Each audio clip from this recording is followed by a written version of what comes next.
Nuestro invitado de hoy comenzó en enero de 2025 una serie de 3 artículos en el Diario de la Educación que no podemos dejar de recomendarte y que puedes encontrar en la descripción de este vídeo. El primero de ellos comienza con este párrafo. Pedagogismo es un término que, de un tiempo a esta parte, aparece reiteradamente en ciertos discursos sobre la educación. Como ocurre con otros ismos, en este caso el sufijo connota una intención claramente peyorativa. La crítica al llamado pedagogismo tiene lugar en libros y artículos, en medios de comunicación convencionales y también muy profusamente en las redes sociales. Desde hace unos años, este discurso dispone incluso de plataformas expresamente dedicadas a crear, justificar y divulgar un antipedagogismo muy militante. De hecho, se ha convertido ya en una corriente pedagógica más, una corriente estrictamente pedagógica, pues de lo que trata no es de otra cosa que del objeto de la pedagogía, la educación. No obstante, después de haber leído bastante a los antipedagogistas, aún no acabo de ver muy claro qué es concretamente el pedagogismo. Hoy, en Pedagogía de Contrabando, hablamos de antipedagogismo y para entenderlo mejor contamos con Jaume Trilla, pedagogo, profesor emérito de la Universidad de Barcelona y autor de varios libros y artículos recientes sobre este fenómeno. Jaume, bienvenido, un auténtico placer y un lujo tenerte en Pedagogía de Contrabando. Y la primera pregunta, bueno, pues casi obligada, ¿no? ¿Qué está pasando para que la pedagogía haya pasado de ser una disciplina académica relevante, en algunos momentos casi invisible, te diría, en el debate público, para convertirse en este enemigo público de buena parte del debate educativo? Sí, bueno, yo casi, bueno, en primer lugar, pues gracias por invitarme a participar en estas sesiones que llamáis de pedagogía de contrabando. Ah, para mí es un placer, una satisfacción, porque de alguna manera, pues damos también visibilidad a, a lo que pensamos. Y en este caso, sobre todo, sobre el tema del antipedagogismo, pedagogismo, etcétera.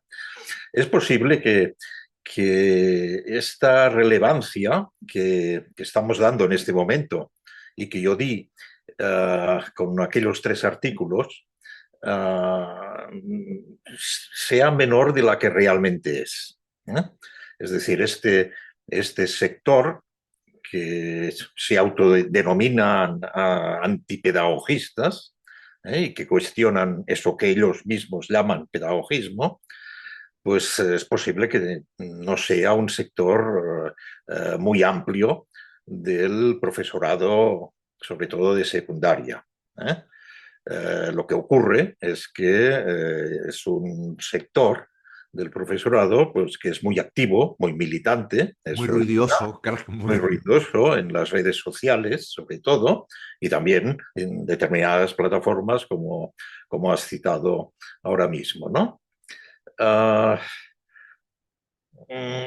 claro, porque vamos a ver, lo primero que yo creo que hay que plantearse es a qué llaman ellos pedagogía, ¿eh?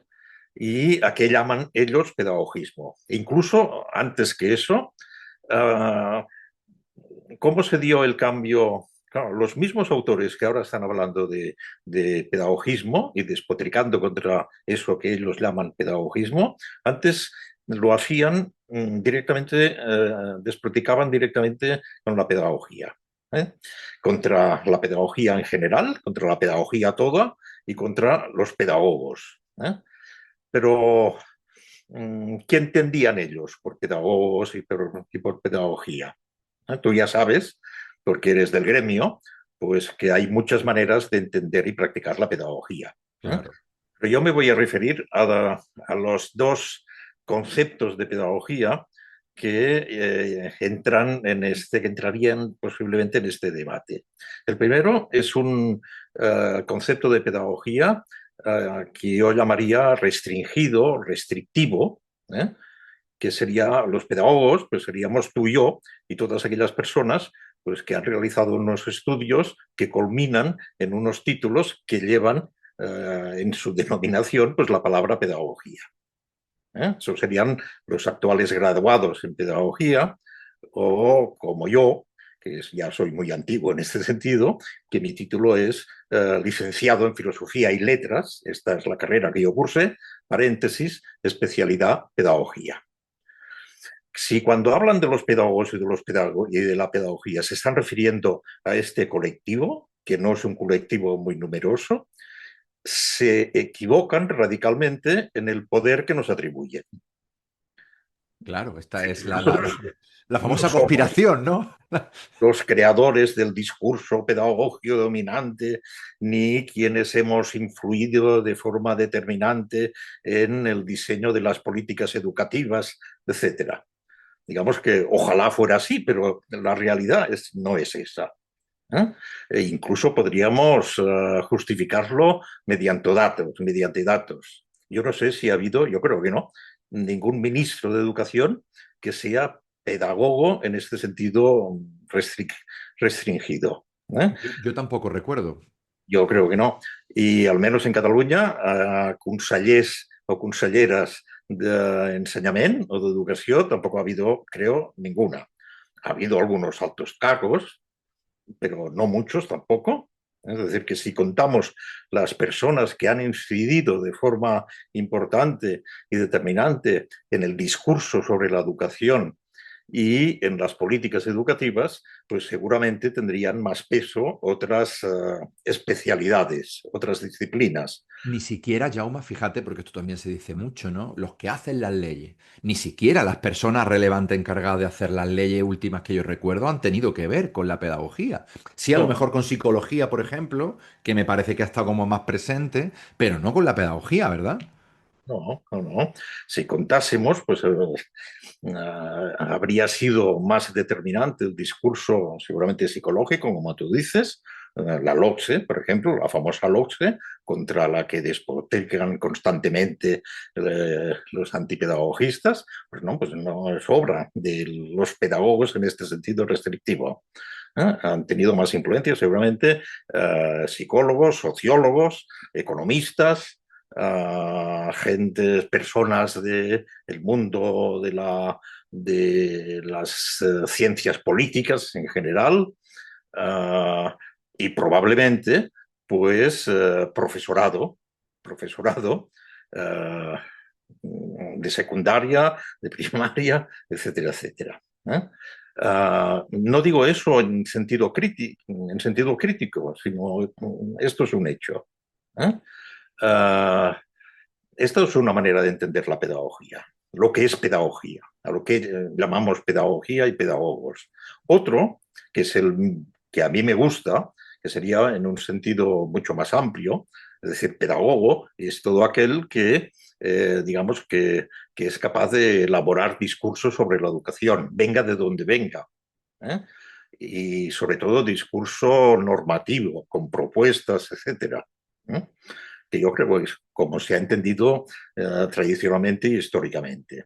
Si miramos la lista de los grandes pedagogos o pedagogas, pues vemos qué sé yo, María Montessori, de Crowley, Korsak, pues eran médicos, John Dewey, Suchodolski eran filósofos, otros psicólogos, por supuesto, Piaget, Ausubel, Vygotsky, Brunner, Skinner, psicólogos, Lorenzo Villani, el famoso maestro y profesor de Barbiana, pues era un cura, como han habido otros curas dedicados a la educación, el padre Manjón, por ejemplo, San Juan Bosco, etcétera, etcétera.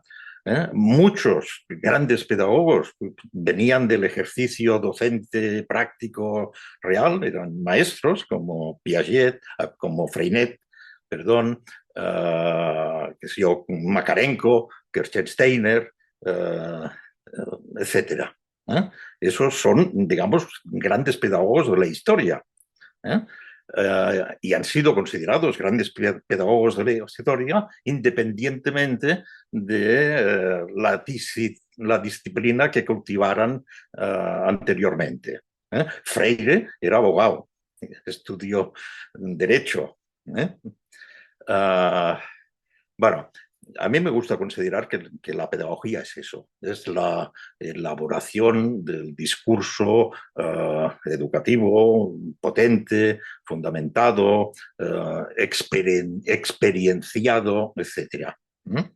Claro, y cuando los antipedagogistas despotrican contra la pedagogía, mm, entienden eso, mm, es decir, la gente capaz de elaborar discurso, los expertos en educación, pues ellos mismos deberían considerarse pedagogos, porque escriben sobre educación, escriben libros. Nadie que no se considere un experto en algún tema sería capaz de escribir libros enteros sobre este tema. ¿Eh? Escriben además, Jauma, profusamente, porque hay gente dedicada, o sea, que ha labrado todo su prestigio profesional en redes hablando de antipedagogismo, ahora de pedagogismo, ¿no? Que es un poco el tema.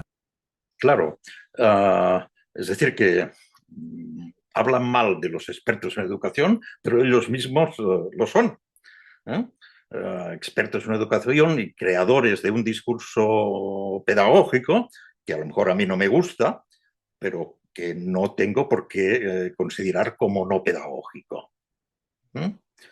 Uh, claro, aquí también habría una cuestión, no sé si me lo ibas a preguntar y tal, y es por qué algunos de estos autores dejaron de hablar mal de la pedagogía y empezaron a hablar mal de lo que ellos llaman pedagogismo. Claro, eso es muy interesante. Si puedes ilustrarnos, por favor, Jauma. Sí, yo creo que es fácil, es decir, como no son, como son personas documentadas, listas, etcétera, yo creo que se dieron cuenta de que no podían seguir hablando mal de la pedagogía en general. Entre otros motivos, porque hay autores que ellos siguen, que se autoidentifican ellos mismos como pedagogos. ¿Eh? Es Y decir, estamos pensando en el mismo, yo creo. Sí, sí. hay varios. ¿Eh? Uh, eso fue un motivo. No, no, pues ahora ya no vamos a hablar mal de los pedagogos en general, sino que vamos a inventarnos eso del pedagogismo, de manera que tendríamos como dos pedagogías.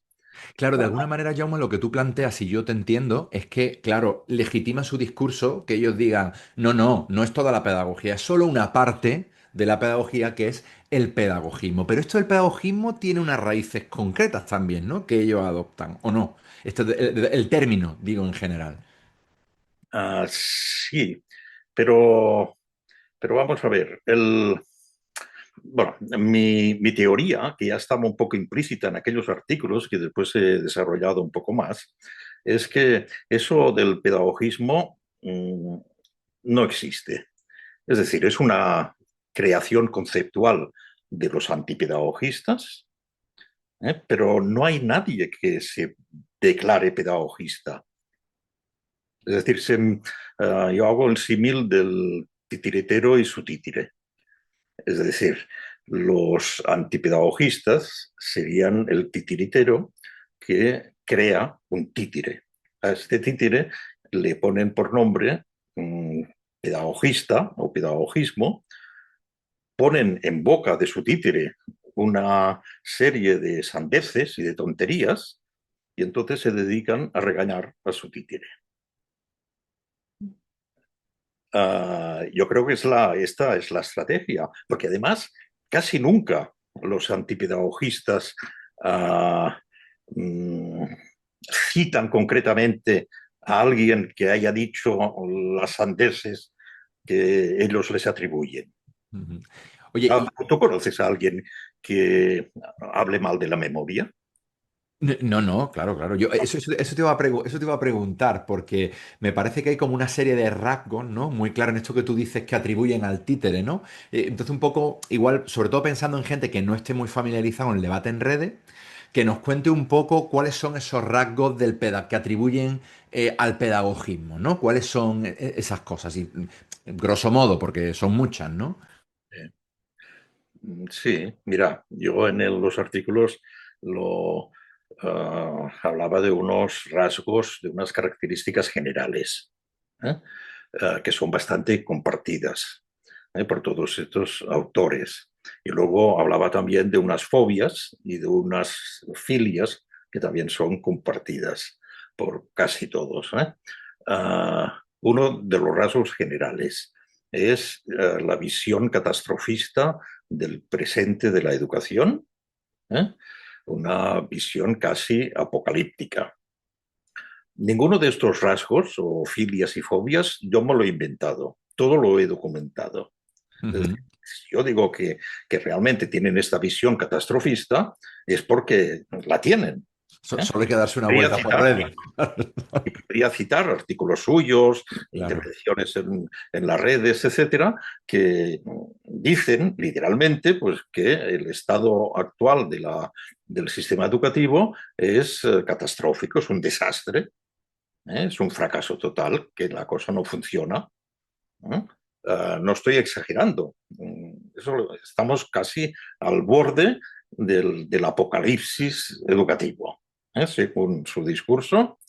Eso viene acompañado de una especie de nostalgia de un pasado educativo que casi nunca concretan en qué momento se dio este estadio idílico del sistema educativo.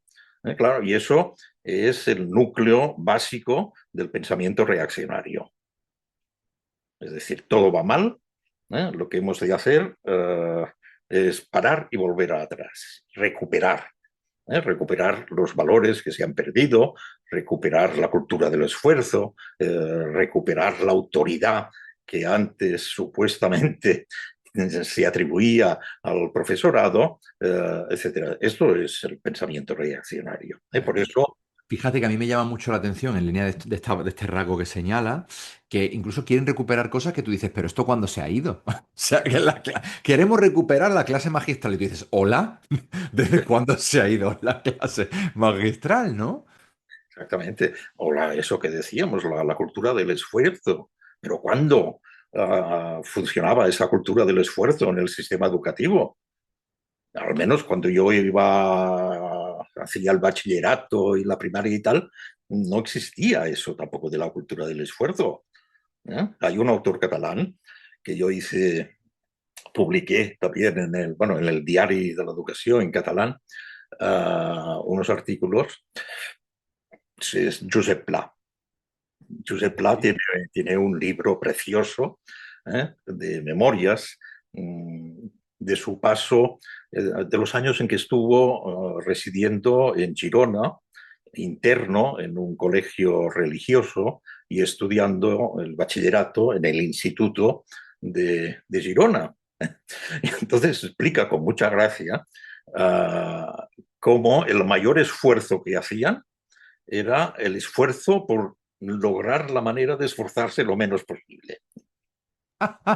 Sí, está muy gráfico, sí, sí. Sí, sí, era eso.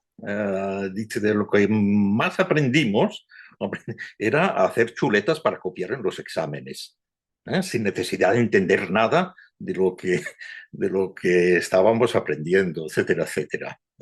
Es decir, ¿cuándo ha existido esa cultura del esfuerzo? Yo no lo conozco. Bueno, pues eso, como digo, es el núcleo básico del pensamiento reaccionario. ¿Mm? Es lo mismo la pedagogía reaccionaria que la pedagogía antipedagogista. Pues no exactamente, pero comparten una buena parte de sus contenidos. Claro, porque además las soluciones que proponen, esto que quizás tú llamabas las filias, ¿no?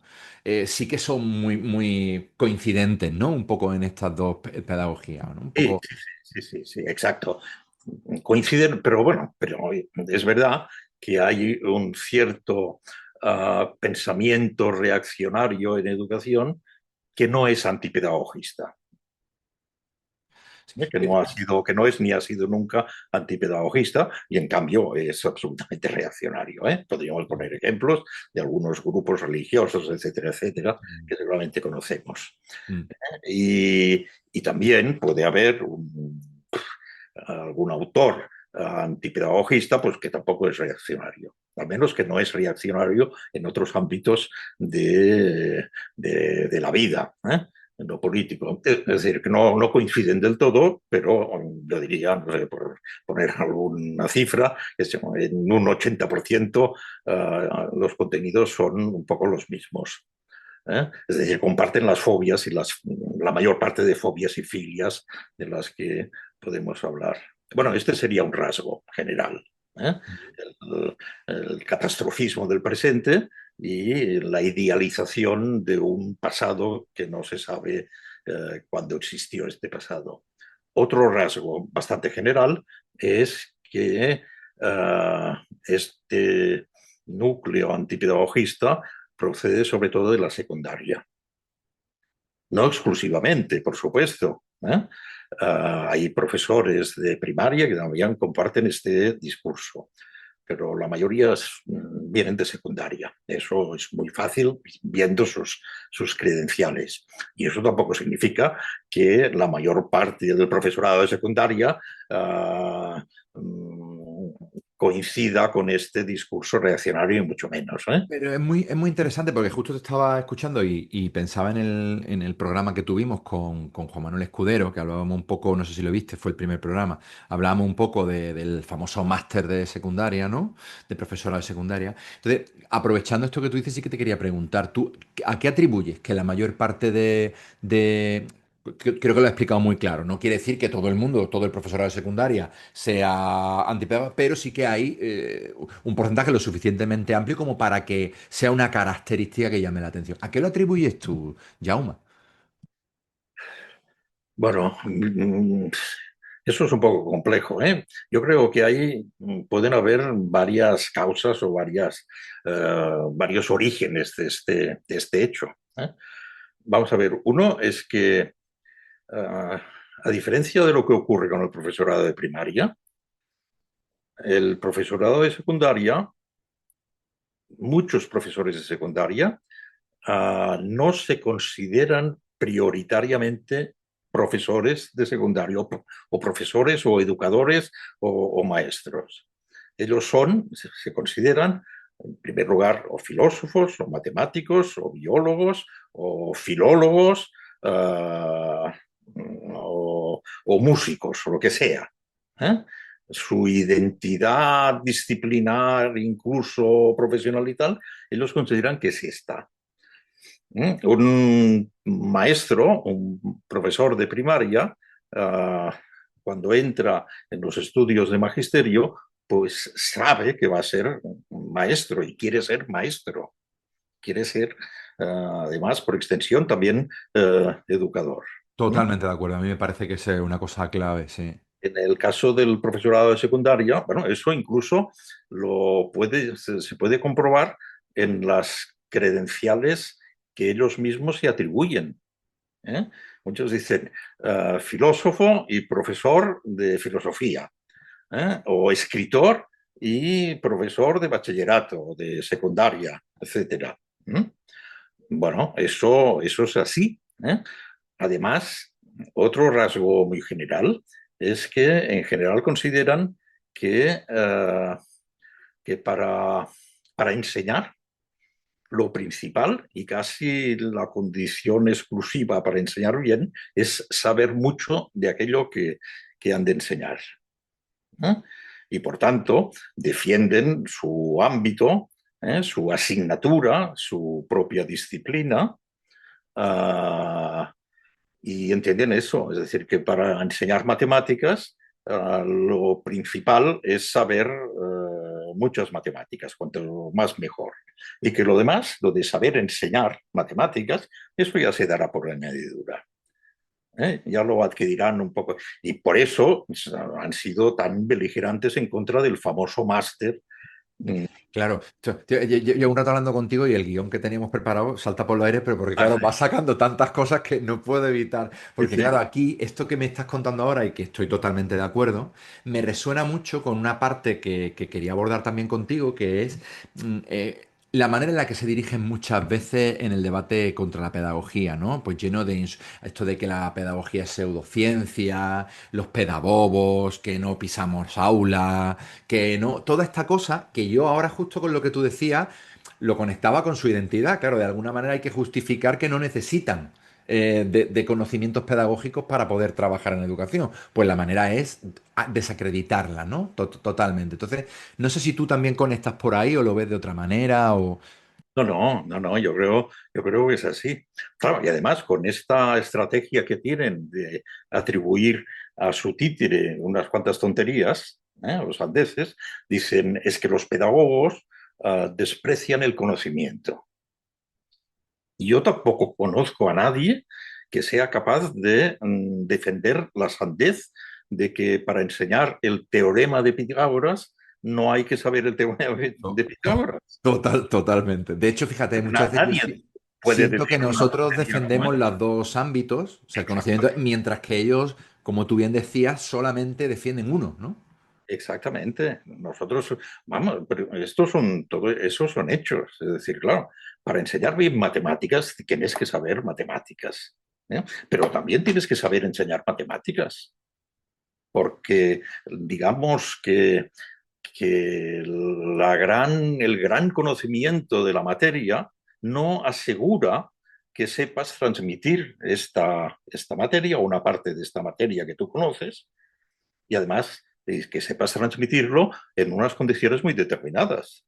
Es decir, con 30 chavales en clase, que no todos están dispuestos a aprender las matemáticas que tú les quieres enseñar, Claro. etcétera. Decía Jimeno, creo que era Jimeno, ¿no? Que educar siempre era un acto violento, ¿no? Porque tienes a gente a la que tienes que, claro, y luego adolescentes, que muchas veces pues todos sabemos cómo es la adolescencia como etapa vital. Claro, es que la profesión de enseñante, de maestro, de profesor, se define por el saber enseñar lo que tengas que enseñar, no porque sepas mucho. Es decir, a un profesor de primaria y secundaria de universidad no se le paga por ser sabio, se le paga por saber transmitir una parte de su sabiduría en unos contextos determinados. ¿Eh? Yo creo que esto es absolutamente elemental, ¿no? Y por tanto, la gente del mundo de la pedagogía, etcétera, no defendemos ninguna tontería de que se puede enseñar sin saber aquello que has de enseñar, sino que decimos, no, no, tienes que saber enseñar y para saber enseñar tienes, por supuesto, es obvio, pues tienes que saber, si has de enseñar matemáticas, pues matemáticas, si has de enseñar física, pues física, si has de enseñar historia, pues historia. ¿Mm?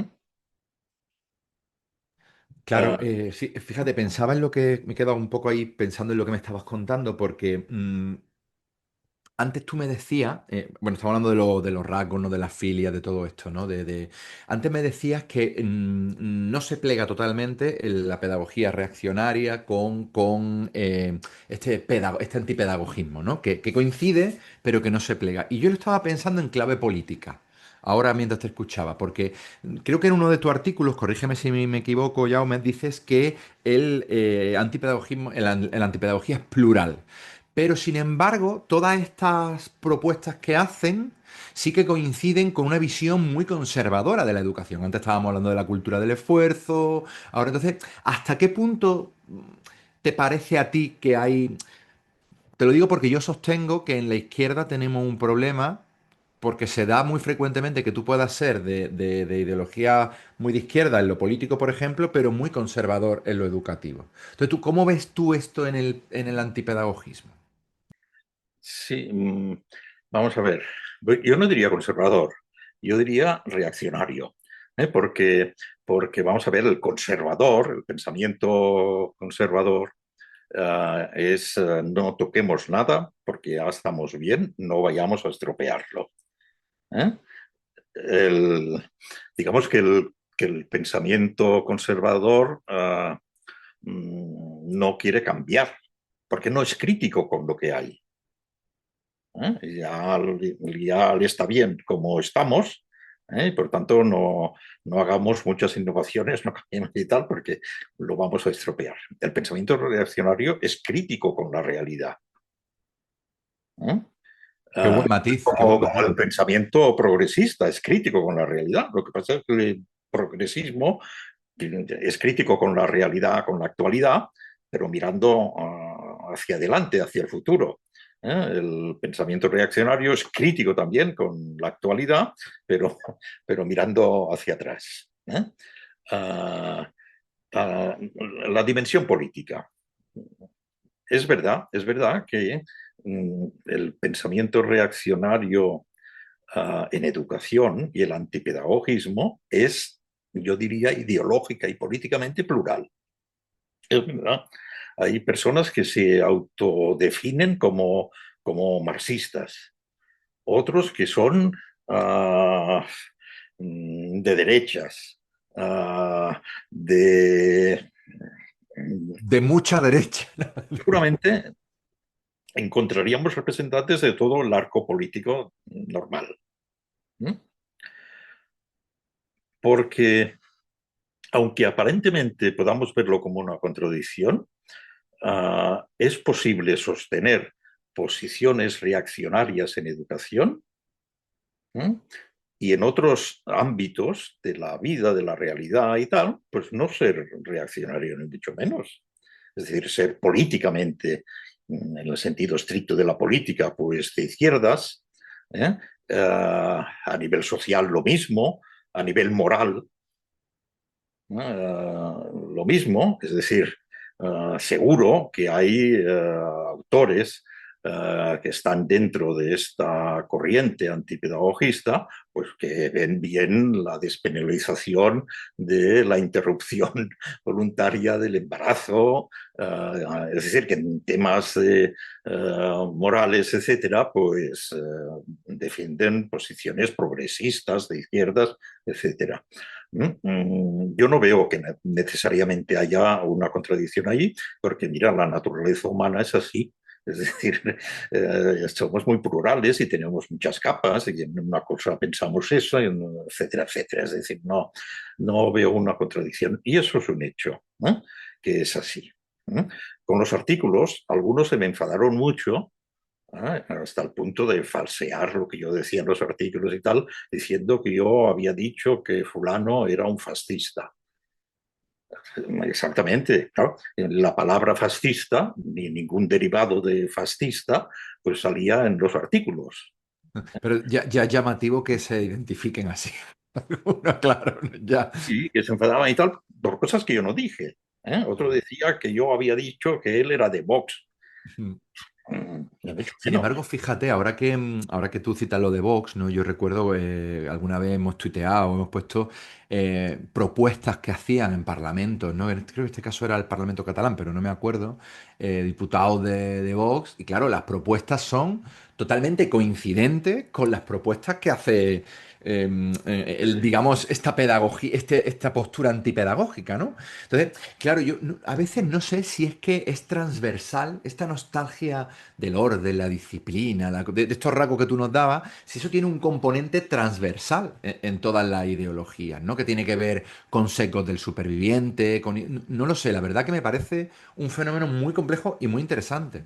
Sí, sí, lo que sí que es verdad, y eso también lo decía en el artículo, y por eso se enfadaron algunos, es que quien ha comprado su discurso mayormente han sido fuerzas y medios de comunicación, digamos, de derechas o incluso de ultraderecha. ¿Mm? Eso es verdad, donde más se les oye y más se recoge su discurso, una parte importante de su discurso, pues es en el ABC, en El Mundo, en la COPE. Es verdad eso que tú decías, yo lo explicaba y lo documentaba en uno de los artículos. Un diputado catalán en el Parlamento de Vox dijo en una sesión pública, todo figura en las actas, pues que había autores que se tenían muy poco en cuenta, ¿eh? Como, entonces citaba, pues la Fundación Episteme, que es el think tank del pensamiento Total. antipedagogista, y citaba algunos nombres concretos, el presidente de esta fundación, Xavier Massot, Gregorio Luri, etcétera, etcétera. Claro, ¿de eso tienen la culpa estos autores? Pues no necesariamente. Nadie Ujú. es responsable de lo que hagan de tu discurso otras personas. Pero ¿Eh? bueno, en cualquier caso, a mí sí me parece, ¿no? Que es sospechoso que te compren sistemáticamente, A ¿no? mí me preocuparía eso. Claro, tampoco de esa yo estaría muy preocupado, A mí ¿no? me Claro, claro. preocuparía y no me gustaría nada. Intentaría Claro, pues, explicar que no, que lo mío no es lo suyo, etcétera. claro. Un partido político catalán que se enfada mucho cuando se dice que son de extrema derecha.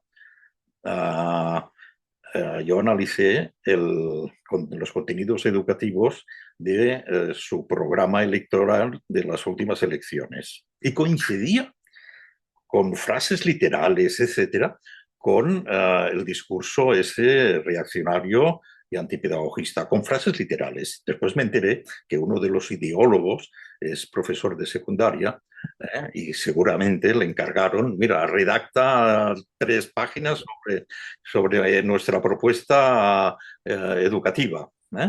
La diferencia de este partido político catalán es que, además de eso, de ser de extrema derecha en algunos temas, el tema de la inmigración, etcétera, etcétera, pues es un partido catalanista, nacionalista e incluso independentista. Ujú. Ahí se desmarca de Vox, por ejemplo, y tal, pero ¿mm? Esto es verdad que es así. ¿Eh? Ya digo, eso quiere decir que estos antipedagogistas voten a Vox o a Alianza Catalana, etcétera. No, no, no, no, no. Pero ya digo, a mí me preocuparía que una buena parte de mi discurso se lo apropiaran estas fuerzas. Oye, Ah, Jauma, y tú, en cualquier caso, te pregunto, porque estoy cayendo ahora que no lo hemos hablado. ¿Tú sí crees o no crees, no lo sé, que hay como una especie de auge ahora o por lo menos hay mucho interés, muchos think tanks y muchas fundaciones en mover este discurso? ¿O crees que siempre ha estado y esto? Porque mi sensación es que sí que hay un incremento tanto en la producción del discurso como en las maneras, ¿no? Y estoy pensando ya en directamente en algunos titulares el otro día hablábamos con Pablo del Diario de la Educación sobre los medios de comunicación y educación y pensaba en algunos titulares que se han publicado de referentes del antipedagogismo que me parece que en otro momento no se hubieran publicado, ¿no? En tonos, en forma. No sé tú cómo ves este proceso en el que estamos ahora mismo. sí, no, yo creo que sí que tienes razón, ¿eh? Vamos a ver, los 3 artículos estos del año pasado venían a ser como la continuación de un libro que publiqué en 2018, que se titulaba La moda reaccionaria en educación. ¿Eh? Ah, entonces, yo veía que era una moda incipiente, y que se estaban recuperando toda una serie de cuestiones que los optimistas pensábamos que ya habían quedado en el baúl de los recuerdos y tal, y que en aquellos años empezaban a recuperarse. Por ejemplo, a cuestionar la coeducación. No digo que los antipedagogistas actuales cuestionen la coeducación, pero sí que habían otras fuerzas, digamos, pedagógicamente importantes, ¿eh? Que estaban recuperando, intentando recuperar la crítica a la coeducación. ¿Eh? Por ejemplo, que esto que pensábamos, bueno, que todavía quedan algunas escuelas unisexuales, pero que eso es un residuo y tal. Va, pues algunas de estas fuerzas elaboraron un discurso, ¿eh? Para reivindicar lo que ellos llaman la escuela diferenciada, la educación diferenciada, con argumentos, por ejemplo, que las niñas se desarrollan mejor antes que los niños y por tanto, etcétera, etcétera, cosas así. ¿No? Había algún tipo de discurso que estaba empezando a reivindicar la vuelta al castigo físico. Hostia, qué Que bien, está muy bueno, de hecho, aquí en España no de forma muy oficial y tal. ¿Eh? Si miras en las redes sociales y tal, pues hay alguien que se le ocurre que deberíamos volver al bueno. tema Y de... tenemos el caso el famoso caso de cómo está ahora Inglaterra, ¿no? Con toda esta tendencia que es, a mí me parece gravísimo, ¿no? Y quedaría para hablar también de qué posiciones académicas y teóricas han ido llevando pero eso daría para un programa en exclusiva, ¿no? Sí, sí, sí, sí, sí. Bueno, y en Estados Unidos hay estados en los que todavía se discute y que no, el castigo corporal no está prohibido por ley todavía, como aquí en España. Bueno, pues cosas así. Repito, que quede claro que yo no estoy afirmando que este movimiento antipedagogista esté reivindicado, porque no lo hace, ni mucho menos pues el castigo corporal o la vuelta a la separación de sexos en la escuela, etcétera, etcétera.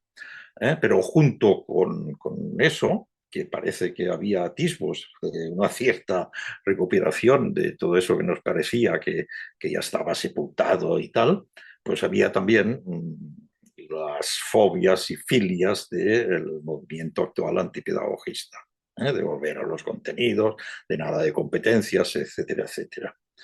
Bueno, eso que yo intuía hace 6 o 7 años como una especie de moda, se ha ido acrecentando, Ha cuajado, ¿no? ha trabajado y ahora, como dices, como decías, pues el antipedagogismo ya es un movimiento estructurado con sus plataformas, con sus asociaciones, que tiene además audiencia porque es verdad que han sabido vender muy bien su producto.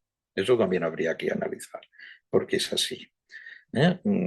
Yo diría que en primer lugar porque este diagnóstico catastrofista vende más, vende bien. ¿Eh? Total, totalmente, sí, sí. Vende bien. Ah, Encaja mejor también con el momento que vivimos en los medios de comunicación, ¿no? De clickbait y de todo esto también. Exactamente. Después porque ellos pues, lo explican muy bien sus posiciones, ¿eh? Por escrito y hablando. Hablan bien, son profesores, y algunos son escritores, se autodefinen así, es decir, que lo explican bien. Ahí el mecanismo, yo digo en los artículos aquellos que este discurso antipedagogista es un discurso que se funda mucho más en casos que en datos. Sí, me encantó esa parte. Esa parte me encantó. Explícalo un poco si puedes, por favor. Pues es eso, es decir, claro, todo el mundo conoce algún caso de algo que no funciona bien en las escuelas o en los institutos. Es decir, un chaval que a los 11 años todavía no sabe multiplicar. ¿Eh? El caso de un profesor o una profesora que algunos padres pues se han metido con ella porque ha suspendido al niño. El caso mm, de que en aquella escuela no se aprende nada, dice un cuñado, pues porque se ha convertido en un parque de atracciones. Se lo pasan pipa, pero no aprenden nada. Siempre hay casos. El maestro que tiene que medicarse porque entrar en clase le produce ansiedad. ¿Eh? Claro, si sumas todos estos casos, pues parece que la situación sea catastrófica. ¿Eh? Pero no lo es decir, no lo es.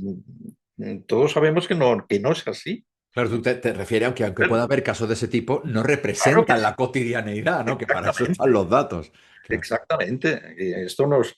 mm, Cualquiera que vaya a una escuela o leyéndolos a ellos, uno se imagina que entra en un instituto de secundaria y se va a encontrar pues con 5 chavales peleándose con navajas, ¿eh?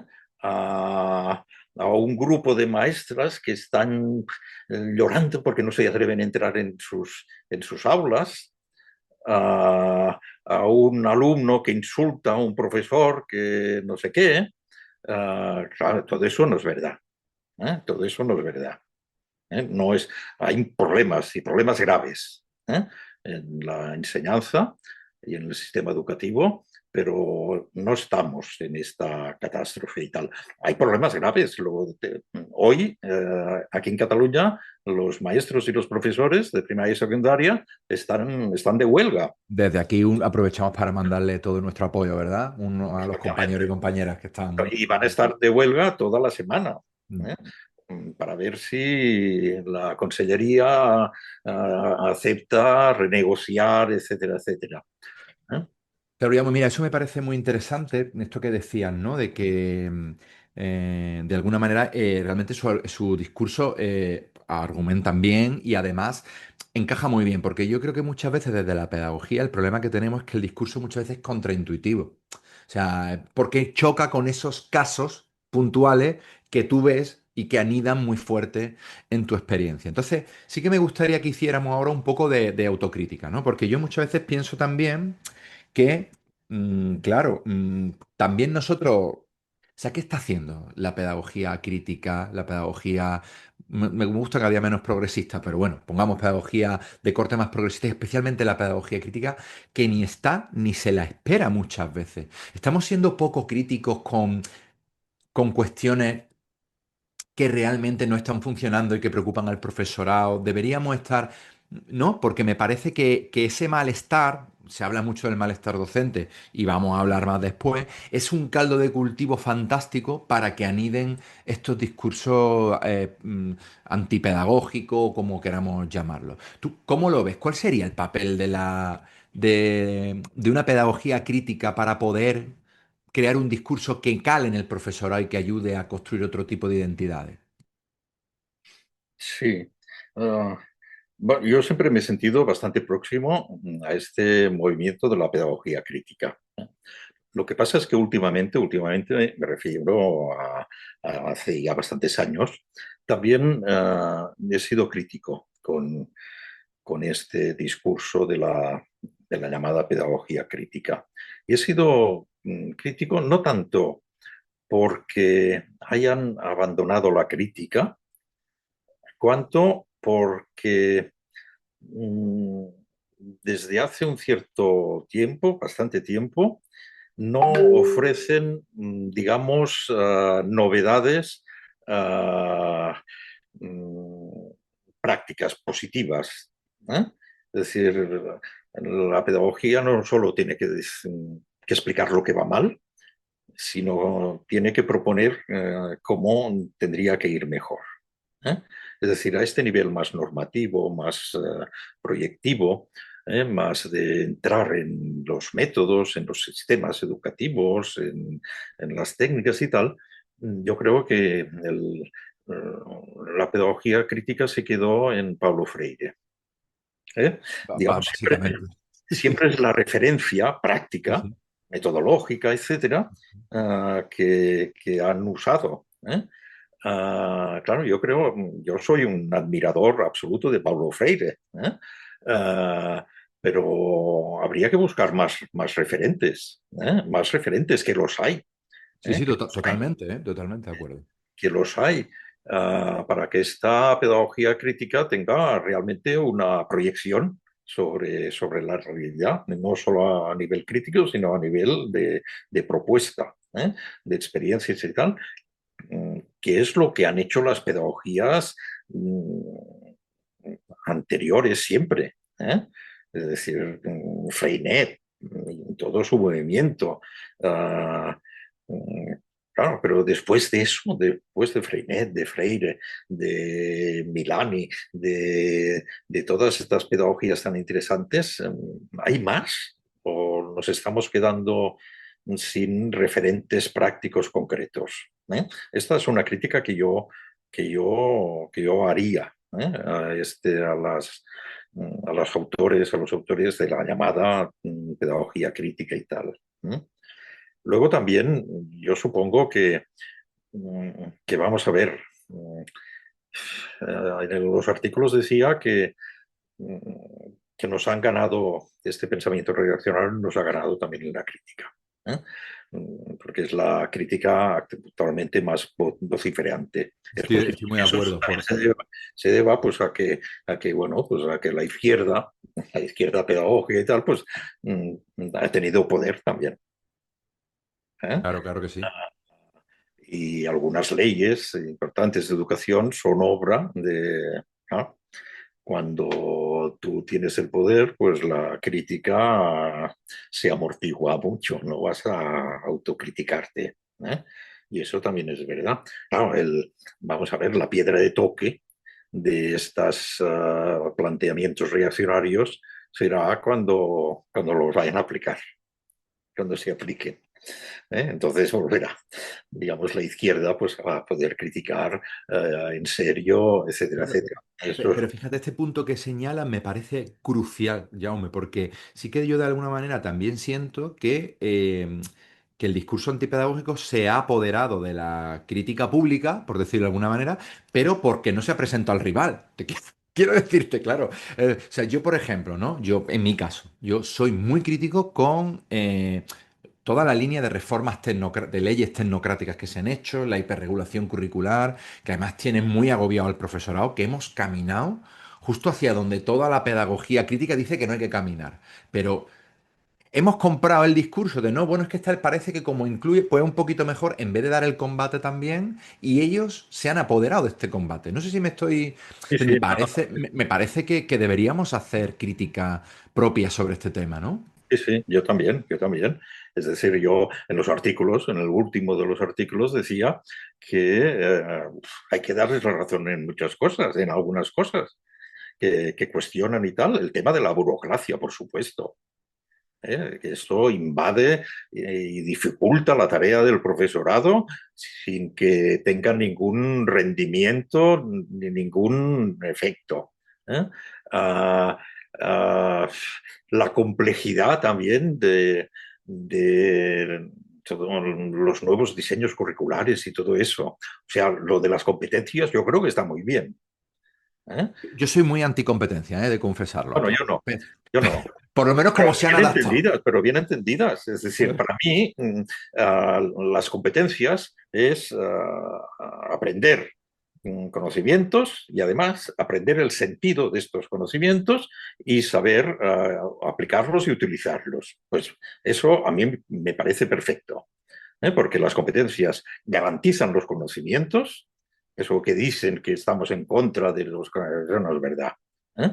Garantiza, pero la inversa no es verdad. Es decir, se pueden adquirir muchos conocimientos y no ni entenderlos, ni saber aplicarlos, ni saber usarlos. ¿Eh? O sea, eso de las competencias a mí me parece bien. Lo que no me parece bien es que, claro, lees estos diseños curriculares y no los entiendes.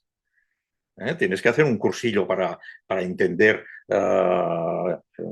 Todo eso debería ser mucho más sencillo. Lo de los proyectos, a mí también me gusta lo de los proyectos, que no es ningún invento actual, eso ya es de Kilpatrick y de todo eso, de principios del siglo pasado y tal. Pero bueno, pero está bien. Lo que ocurre es que yo aquí hago una distinción. Yo creo que los contenidos hay que establecerlos por ley y por los decretos correspondientes, etcétera, etcétera. ¿Eh? Y si se explicitan en forma de competencias, pues también me parece bien, siempre y cuando no compliquen excesivamente el asunto, etcétera, etcétera. En cambio, las metodologías yo creo que no pueden establecerse por ley, no pueden imponerse. ¿Eh? Y lo de los proyectos es una metodología, es una metodología. Y si se quieren recomendar, ampliar y tal, entonces hay que procurar los recursos necesarios para que se apliquen bien. Y todos sabemos que para aplicar bien lo de los proyectos, pues el profesorado tiene que coordinarse.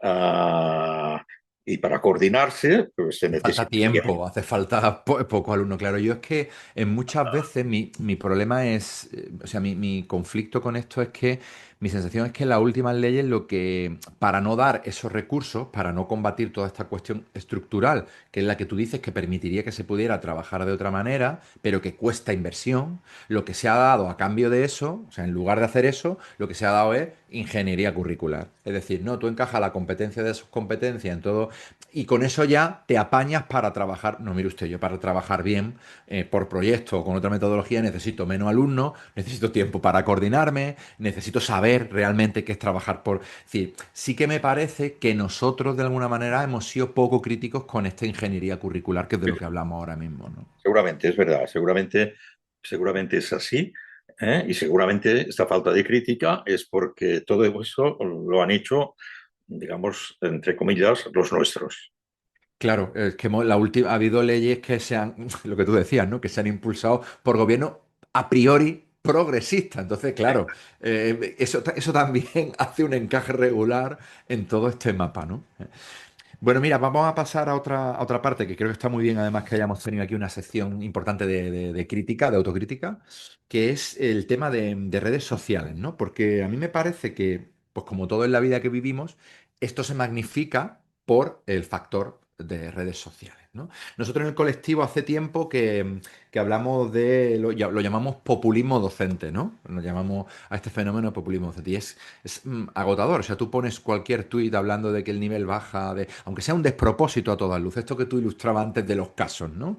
Y las métricas de ese tuit, pues tienen una repercusión enorme, mientras que luego pues, puede explicar algo de una manera más detallada, más rigurosa, y aquello pues llegado. ¿Tú cómo ves este fenómeno? El fenómeno del discurso antipedagógico conjugado con las redes sociales. Sí, bueno, yo sigo las redes, bueno, no en plural, sigo la red X, pero no intervengo. ¿Eh? No intervengo porque me cuesta, claro, el discurso, el tipo de discurso de las redes sociales es corto e inmediato. ¿Eh? Yo me Claro, manejo muy mal. es que es un campo de terreno muy... Claro, yo me manejo muy mal, tiendo a matizar, a argumentar, a citar, etcétera, etcétera, y nunca quedo contento. Me pongo a escribir un artículo que pienso que va a tener una página o dos páginas, como un artículo de periódico y tal, y me salen 10 enseguida, porque me parece que no me he explicado bien y tal, ¿no? Y por tanto, lo sigo, pero no intervengo. Yo creo que tendrá que llegar algún día en que me decida también a intervenir, porque hay veces que piensas, hostia, Yo te animo desde aquí. eso que está diciendo este y tal. Hombre, eso se, no sé, por ejemplo, te pondré un ejemplo de un tema que últimamente me está preocupando mucho, ¿no? Una de las constantes también y tal es en este discurso antipedagogista es la defensa de la meritocracia, del ascensor social, etcétera, etcétera, que dicen que ya no existe el ascensor social y que eso estamos perjudicando a las clases menos cultivadas de la sociedad, porque no se permite que un hijo del obrero con su esfuerzo y tal pueda escalar. Bueno, pues, eso es una falacia porque, digamos, la teoría esa de la meritocracia y del ascensor social le viene muy bien al liberalismo y al neoliberalismo Claro. actual. Es decir, no, al neoliberalismo no le preocupa en absoluto que las personas que caben en un ascensor puedan ascender en la escala social. Claro, los que caben en un ascensor son cuatro o cinco. De hecho, sirven para justificar. ¿Ves cómo funciona el sistema? ¿Ves cómo? Claro. Es la legitimación del sistema. Es decir, quien debería estar más preocupado si el ascensor social ya no funciona es precisamente el neoliberalismo, el capitalista, etcétera, etcétera. Porque es lo que tú dices, es la legitimación del sistema. Claro, para explicar bien eso, hombre, necesitas un cierto reposo, una cierta argumentación, no lo puedes explicar bien en tres frases, que es lo que cabe en un tuit, etcétera, etcétera, ¿no? Pero sí, pero hay que... Claro, también sorprende bastante que quienes más intervienen sobre temas educativos en las redes sociales son precisamente ah, estos autores. ¿Eh? Total, total, sí, sí. Hay muy pocos, bueno, vosotros, ¿eh? Y Claro, algunos, eso te nada iba. más, pues que tímidamente se atreve a contradecir alguna cosa de este discurso catastrofista, etcétera, etcétera. ¿Por qué? Bueno, pues claro, mis colegas de la facultad, del departamento, etcétera, no conozco a nadie ni que se lo mire como yo al menos me lo miro, ni Pero que igual está otro punto de autocrítica importante, ¿no? ¿Dónde están los investigadores, los académicos, eh, que no siguen este debate que sí que cala totalmente? Digo de educación, ¿no? Entiéndase, que sí que cala en el profesorado, en la familia, en la sociedad. Ni están, igual, pues eso, están haciendo paper, ¿no? Que el capitalismo académico también sería tema para otra. Pero exactamente. ¿dónde están? O sea, hay un debe ahí con la palabra transferencia tampoco me gusta mucho, ¿no? Pero de estar pendiente de este tipo de cosas o no, Jauma. Sí, sí, no, no, yo creo que deberíamos reciclarnos un poco, ¿eh? Y no hacer eso que hago yo, que no intervengo, y dedicarnos un poco a intervenir, aunque sea para compensar. Es decir, que digamos que el público en general eh, no vea que este es el discurso dominante, ¿eh? Porque es verdad, claro, y no solamente en las redes sociales, sino en los medios de comunicación generalistas. Mm, Totalmente es. Se quejan de que el discurso dominante sobre educación es del pedagogismo. Yo creo que en este momento ya no es así. No, no, yo creo El que discurso que vende más en los medios de comunicación, etcétera, etcétera, quizá no en los organismos gubernamentales, etcétera, pero sí en la sociedad en general, pues vende más el discurso antipedagogista. y ya por cerrar. Ah, el libro que lo conocerás, que yo hablaba en un artículo de Damià Bardera, eh, Oh, sí, sí. al menos en Cataluña, ha Creo estado, que ha sido el más vendido, ¿no? ¿O estoy equivocado? Sí, sí, no, sí.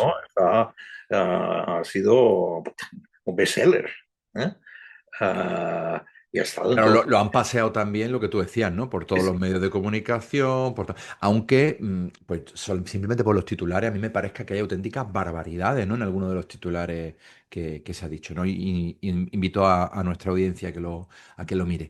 En cualquier caso, Jaume, con todo esto que estamos hablando, sí que igual no tiene ninguna clave, pero pensando eso, ¿te parece? Entiendo que sí, que te parece importante que haya gente disputando este relato y luego con ese contexto, mensajes simples, cortos, ¿no? En redes sociales, ¿cómo se te ocurre a ti? ¿Se te ocurre de alguna manera algún consejo para cómo damos esta batalla cultural? O No, no, no, no sé, porque primero tendría que aplicármelo a mí mismo. Por tanto, yo, yo soy muy partidario de que la, de que la experiencia es muy importante, y que sin experiencia propia tampoco se puede hablar demasiado de los temas que tú no has vivido directamente. Por tanto, no sabría dar ningún consejo, salvo el que ya he dicho, que las personas del mundo educativo, pedagógico y tal, que no comulgamos con estos planteamientos, pues que nos decidamos también a intervenir en las redes, porque son un medio de comunicación fundamental en estos momentos. No, no podemos limitarnos a las revistas académicas, etcétera, etcétera. También hay que estar ahí. Lo que pasa es que este cuento primero me lo tengo que aplicar yo. sí, bueno, ahí estamos todos. Es que yo entiendo a la gente que no quiere estar, porque hay veces que reconozco que sostener el debate en redes es complicado, ¿eh? O sea, yo entiendo que muchas veces cuando alguien pone un tuit y le entran ondanadas, oleadas de gente a llamarlo de todo, ¿no? En fin, entiendo que sostener eso, entonces opera muchas veces, mi sensación es un mecanismo de autocensura, ¿sabes? Yo creo que esto. Sí, por supuesto, por supuesto, por supuesto. A consecuencia de los artículos, yo recibí insultos, pero literalmente insultos, ¿eh? intentando desacreditarme personalmente, etcétera, etcétera. Y eso duele. Y seguro Claro, que si claro. intervienes, pues eso tendrá efectos multiplicadores.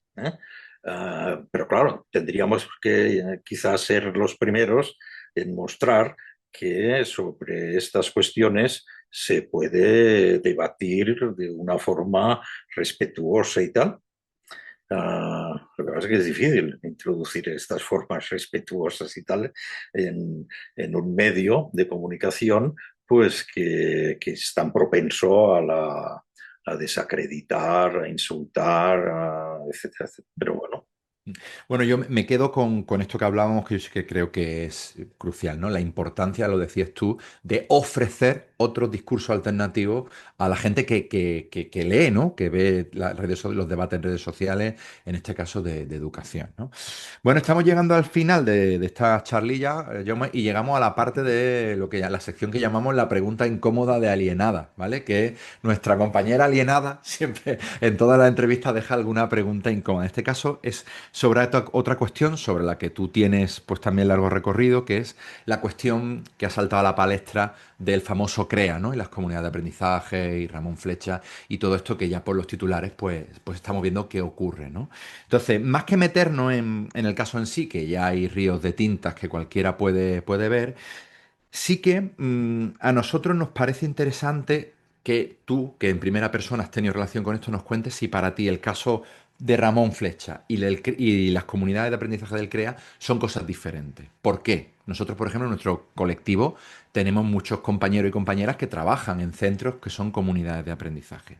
¿Esto que está pasando ahora invalida las comunidades de aprendizaje como modelo pedagógico para ello y para ella? Porque a mí esta distinción me parece interesante. No sé si me estoy explicando. Entonces, tú, que has vivido muy de cerca esto, ¿cómo ves esa diferencia entre lo que está pasando con el CREA y lo que son las comunidades de aprendizaje en los centros? sí, bueno, es una pregunta difícil, ¿eh? Porque, bueno, ya sabes, yo me he metido en el tema, crea, porque he sido una persona directamente afectada. Sí, sí, lo sé, lo sé. Directamente afectada y por eso publiqué ese libro online en el Diario de la Educación, titulado El acoso sexual, el CREA y yo. ¿eh? Algunas personas destacadas del CREA me acusaron, bueno, es que me tienen mucha manía desde hace muchísimos años. Y al final, pues publicaron un artículo en el que me acusaban de cosas graves, incluso de delitos. Y por eso me interesé, bueno, y he publicado este libro. ¿eh? Tuve que llevarlos a los tribunales, a estas personas. Los tribunales me han sido muy favorables, del todo favorables, tanto en la primera instancia como hasta en el Tribunal Supremo. Es decir, que en este sentido no puedo quejarme. Pero me quedé con la necesidad de descargar más de mi malestar, aparte de haber ganado judicialmente y tal, ¿no? Y por eso escribí este libro. ¿eh? Cuando ya lo tenía listo para publicar, antes del verano, entonces apareció todo el fueron este a principios de julio sobre las andanzas sexuales del líder de este grupo, de Ramón Flecha. Entonces empezaron a salir todas las críticas que han y que Bueno, van saliendo. y las cuestiones académicas que llevan años circulando, ¿no? O sea, que hay una amalgama de cosas, ¿no? Sí, sí, sí, sí. Eso de firmar artículos sin haberlos escrito y bueno, todo eso que está saliendo ahora de la comisión del comité de ética y tal, que también, bueno, ah, claro, una de los productos del CREA y de Ramón Flecha es lo de las comunidades de aprendizaje. Yo en este libro hablo bastante de las comunidades de aprendizaje y digo que las comunidades de aprendizaje tienen aspectos que yo considero valiosos. ¿eh? Lo que pasa es que es un producto del CREA. ¿eh? Y esos aspectos que yo considero valiosos, digamos que casualmente son los que son menos originales del CREA. Las comunidades de aprendizaje beben de forma muy directa de algunas experiencias, sobre todo norteamericanas, que algunos miembros del CREA conocieron, etcétera, etcétera, como lo conocerás, lo de las escuelas aceleradas de Nada, sí, sí. esto le cambiaron el nombre, le pusieron un poco de retórica freiriana, le añadieron lo de las tertulias dialógicas y se dedicaron pues, a difundir la idea y a ir creando comunidades de aprendizaje. Uh, Vamos a ver, yo creo que el secreto de las comunidades de aprendizaje es que es muy sencillo. Vamos a ver, si resulta que toda la comunidad escolar, es decir, el profesorado, las familias, nos creemos muy fuertemente y sinceramente que se pueden mejorar los resultados, pues algo van a mejorar. Y si además contamos con voluntarios de fuera que nos vienen a ayudar, etcétera, etcétera, pues las cosas podrán funcionar seguramente mejor. Este yo creo que es el gran secreto. Luego ahí le añadieron cosas que ya no tienen nada que ver con todo eso y tal, como lo de la cortina mágica y Club de los Valientes, que eso es un añadido posterior que yo creo que es muy criticable. ¿eh? Que, uh, pero bueno, aún siendo tan sencillo este mecanismo de que si nos ponemos a la tarea y nos lo creemos, vamos a mejorar, pues resulta que hay estudios que muestran que a veces tampoco se mejora. ¿eh? Hay estudios que ellos no citan nunca, pero hay una tesis doctoral, por ejemplo, en Valencia, una tesis muy bien hecha y tal, hecha por una persona neutral, ni amiga ni enemiga del CREA, por lo que yo he podido leer y ver, pues que compara una serie de centros normales, digamos, con una serie de centros que son comunidades de aprendizaje. Y resulta que no se aprecian diferencias significativas, ni en el tema académico, ni en el tema, digamos, convivencial. Pero a mí me Que no parece. es ninguna garantía. Claro, a mí me parece que este es un tema del que hay que hablar porque, claro, yo de alguna manera también me parece que hay que meter en la ecuación la idea de que tampoco todos los colegios, o sea, yo que estoy aquí en Andalucía, ¿no? Y que vivo como muy lejos de todo, tampoco todos los centros que se han sumado a ser comunidad de aprendizaje lo han hecho, ni mucho menos, por una conexión con el CREA, sino porque lo que eran centros que querían abrirse a la comunidad, que se le daba una serie de facilidades administrativas, que muchas veces tú sabes, Jauma, que esto es muy complicado la logística. Y entonces muchos de esos centros se han ido sumando por una, no porque creyeran en un proyecto del CREA, sino porque creían en una idea de comunidad educativa en general muy amplia. Entonces, a mí cuando de determinados sectores ahora se ataca, no digo, estoy pensando en los pedagogistas, en los antipedagogos que ahora aprovechan también para hacer sangre con esto. Claro, ataca, a mí sí que me parece que hay que separar por lo menos en las comunidades de aprendizaje de esta cuestión del CREA. No sé tú cómo lo ves. Sí, sí, es verdad. Es decir, yo estoy convencido de que hay muchas personas de buena voluntad, sean profesorado o sean familias y tal, pues que están colaborando de forma desinteresada y muy bien y tal, y que les duele que ahora todo se ponga en el mismo saco, etcétera, etcétera. Claro, esto es. Lo que pasa es que no se puede evitar que esté en el mismo saco. Porque lo que es verdad es que, digamos, la marca comunidades de aprendizaje es un copyright digamos, Así es, ¿eh? así es, así es. Y ellos son los que lo han difundido, los que se han dedicado a formar, entre comillas, a las personas de los centros y tal. Se puede separar, pero siempre y cuando lo que no se puede hacer, yo creo, es decir, yo me desentiendo del funcionamiento interno, de si es una secta y de la cuestión sexual del líder y tal, de todo eso yo no quiero saber nada, yo me quedo con las comunidades de aprendizaje tal como yo las considero. Claro, claro. Yo creo que hay que posicionarse también en Sí, relación con lo otro. totalmente. O sea, yo entiendo esta Digamos, esa parte. postura como de neutralidad, Claro, claro. tal, hombre, la No, neutralidad entiendo justo en lo que este tú caso dices. es complicidad. Claro, entiendo lo que tú dices, es decir, el posicionarse y condenar claramente una cuestión que está ahí, con el decir, oiga, mire usted, pero esto no tiene nada que ver conmigo ni con lo que yo trabajo aquí, ¿no? Claro, eso sí que lo entiendo, pero sí que estoy totalmente de acuerdo en lo de en lo de posicionarse, claro. Sí, sí. Yo diría eso, ¿eh? Por lo demás, pues, pues adelante, ¿eh? Es decir, si hay buenas experiencias que, y además pues motivan a las personas a colaborar, ¿no? Todo lo que sea la participación de las familias en la y tal, esto es positivo. Luego hay otro aspecto que yo creo que es, vamos a ver, los mismos que defienden las comunidades de aprendizaje, bueno, el CREA, el discurso del CREA sobre las comunidades de aprendizaje, es que, es que tiene que ser un proyecto asumido unánimemente y que si no ya no funciona. Eso no me lo invento, eso está en el proyecto de comunidades de aprendizaje tal y como lo presenta el CREA. ¿Eh?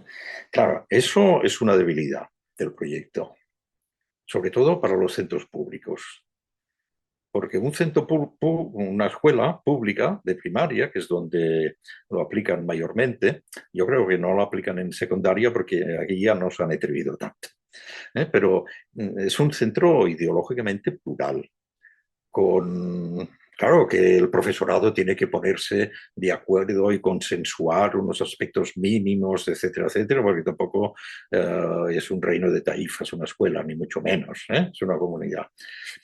Pero lograr tanta unanimidad en las familias y en el profesorado, uh, esto no es fácil. ¿Eh? No es fácil si no se dan procesos un poco discutibles. Sí, sí que es complicado, hombre, yo sí que me Aquí parece en que... Cataluña hay un caso que salió en la televisión precisamente de un profesor de un centro que es una comunidad de aprendizaje que le tenían que distorsionar la voz y la figura porque no se atrevía a criticar. ¿Eh? Y un grupo de padres, muchos padres, que no estaban de acuerdo con el planteamiento y tal. Este profesor y estos padres, los padres no tanto, pero este profesor tenía miedo. No, no, desde luego el tema da Ah, para una charla larga, porque, y queda, ¿no? Mi sensación es que todavía va a haber mucho movimiento con esto, entonces yo creo que sobre esto vamos a tener que hablar más. ¿me permites una Sí, cosita muy rápida? ¿Eh? claro, claro, llamas, claro. Claro, aquí hemos hablado de los contenciosos en los que yo me he visto implicado. El tema antipedagogista y el tema del CREA. A mí no me gusta que se mezclen porque yo creo que, al menos por lo que respecta a mí, una cosa no tiene nada que ver con la otra. Es decir, aunque se haya metido conmigo, me haya insultado y tal, yo me veo capaz de discutir con los antipedagogistas de un modo respetuoso y tal. Y aunque no consiguiéramos ponernos de acuerdo, Sí yo que creo podría haber ese debate, ¿no? que les podría convencer de que no soy una persona tan odiosa ni tan insoportable y tal, ¿no? Puede haber un debate civilizado, respetuoso, cordial, incluso cordial, etcétera, sobre estos temas. Con el otro tema, no. Ya. Ujú, Digamos que la prueba es que tuve que llevarlos a los tribunales. ujú. Es decir, para mí, aparte de la cuestión esta de las comunidades de aprendizaje, que ahí sí que puede haber un debate pedagógico y tal, en las otras cuestiones no tiene nada que ver con eso. Es decir, yo no me pondría a tomar unas cervezas con estos señores. No, no, De, entiendo, entiendo lo que me dices, claro. decir, no, yo lo llevo de forma muy distinta una cosa y la otra. ¿Eh? Ya. Ah, Claro, lo entiendo perfectamente, yo no me quiero ni imaginar. En cualquier caso, volviendo al tema para cerrar ya, que vamos muy mal de time, oye, que es que si tuvieras que, por terminar, ¿vale, Jaume? Por cerrar un poco sobre todo lo que hemos conversado, si tuvieras que describir el momento actual del debate educativo en España, ahora mismo, ¿no? ¿Cómo lo... O sea, muchas veces yo, la disyuntiva que yo tengo es si es una discusión pedagógica en el sentido amplio que tú hablabas justo al principio, saludable, o si realmente estamos en un momento de eso, batalla cultural, una cuestión como muy ideológica, muy de posiciones. No sé tú cómo lo ves y hacia dónde vamos. sí, bueno, a mí lo que me sabe mal es que el debate este, pedagogismo, antipedagogismo y todo eso, está demasiado polarizado. Y en educación, ya lo sabes, las cosas nunca son del todo blancas, ni del todo negras, ni del todo buenas, ni del todo malas, etcétera. Y que hay que matizar mucho y reconocer los propios errores y tal. Y en cambio, en esta cuestión, la cosa se ha polarizado. Yo creo que se ha polarizado porque los antipedagogistas la han polarizado. ¿Eh? Digamos que para ellos existen dos pedagogías: la mala, que es la pedagogista, y la buena, que es la suya. ¿Eh? La que coincide con con sus propuestas, ¿no? Claro. Claro, yo defiendo que hay muchas pedagogías, no dos, hay muchas. Y yo incluso, vamos, yo he defendido que la pedagogía que me parece más sensata es la más promiscua, es decir, la que no se casa con una corriente determinada y la lleva a la práctica hasta el final y todo eso, sino la pedagogía, pues mira, que coge de este, coge del otro y tal, porque hacer lo contrario es pensar pues, que un determinado autor pues, ya ha dicho la última palabra sobre la educación. Y eso no es verdad ni con los que yo comulgo más. Por tanto, pues mira, incluso a mí me gustan pedagogos que son como antitéticos sobre... Ajá. A mí me gusta mucho Makarenko y he disfrutado mucho leyendo Makarenko. Y también he disfrutado leyendo a Neil. Y son Yo también. antitéticos en todo, casi en todo. Bueno, pues yo he aprendido mucho de los dos. Y yo cuando daba clases, no estaba jubilado, pues recomendaba la lectura de Makarenko, de Barbiana, de Freinet, por supuesto, y de todos estos. ¿Eh? O sea que no hay una pedagogía buena y otra mala, sino que hay muchas y que hay que tomar lo que más nos apetezca y nos guste de todas las que nos pueden servir. ¿Eh? Y yo creo que sí se puede adelantar. ¿Eh? Lo que no adelantaremos si nos dedicamos pues a santificar a unos y a olvidar a los demás o a denigrar a los demás. ¿Eh? Yo creo que deberíamos ir por ahí. ¿Eh? En este momento es difícil porque algunas posiciones están bastante polarizadas. O sea que tú ves un futuro complicado, ¿no? Entiendo. En esta. Sí, pero tampoco mucho, ¿eh? Porque claro, yo pienso eso así ahora porque me he metido muy a fondo en el debate este pedagogismo-antipedagogismo. ¿Eh? Pero muchos de mis compañeros y de los colegas y tal no están en esta tónica, ni mucho menos. Y la mayor parte de profesorado en ejercicio, sea de primario o de secundaria, tampoco está por estas batallas. Está Pues, por otros asuntos más profesionales, por el tema del malestar docente actual, etcétera, etcétera, por la cuestión de las ratios, bueno, de todo eso, ¿eh? De la dignificación de la profesión, que pues, Jaume, también yo la creo que americana. creo que me gusta mucho aquí porque queda como en alto, ¿no? Lo dejamos como con un mensaje de optimismo, quizás, ¿no? Me parece, creo que queda muy bien rescatar esto que dicen, ¿no? De que no es todo el mundo, de que la mayor parte del profesorado está en otras cosas, ¿no? También me ha gustado mucho esto que hemos hablado de la parte de crítica, ¿no? Igual tendríamos que comprometernos todo y todas, también desde la universidad y también de la gente que está en la escuela, en los colegios, pues también a ofrecer otro discurso alternativo y no dejar en mano esto, ¿no? Y criticar aquellas cosas bueno, un poco lo que tú decías, que sean más próximas a lo que se hace desde nuestros sitios afines, criticarlas cuando están mal, o entendemos. Yo sí que me parece muy interesante, más allá de todo ese mapa, ¿no? Ese dibujo que ha hecho de cómo es este pensamiento antipedagógico, digamos. Y con esto yo creo que podemos cerrar aquí. Muchísimas gracias por prestarte a esto. Ha sido un auténtico placer y un lujo poder tenerte aquí. Y nada más. Solamente darte de las gracias, Jaume. No, no, gracias a vosotros. Ha sido muy amable, muy agradable la conversación. ¿Eh? Y además a los profesores que ya estamos jubilados y todo eso, también nos encanta que nos den un poco de cancha y tal. Aquí te hacemos hueco, te hacemos hueco, Jaume. Bueno, un Feliz abrazo a todos y a todas. Muy Venga, bien, gracias. ahora.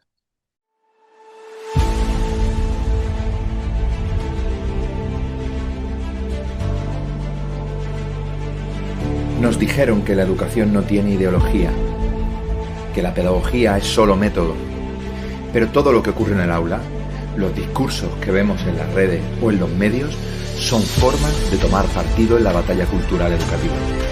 Pedagogía de contrabando es un espacio para hablar de poder, de ideología y de escuela pública, sin permiso, sin anestesia.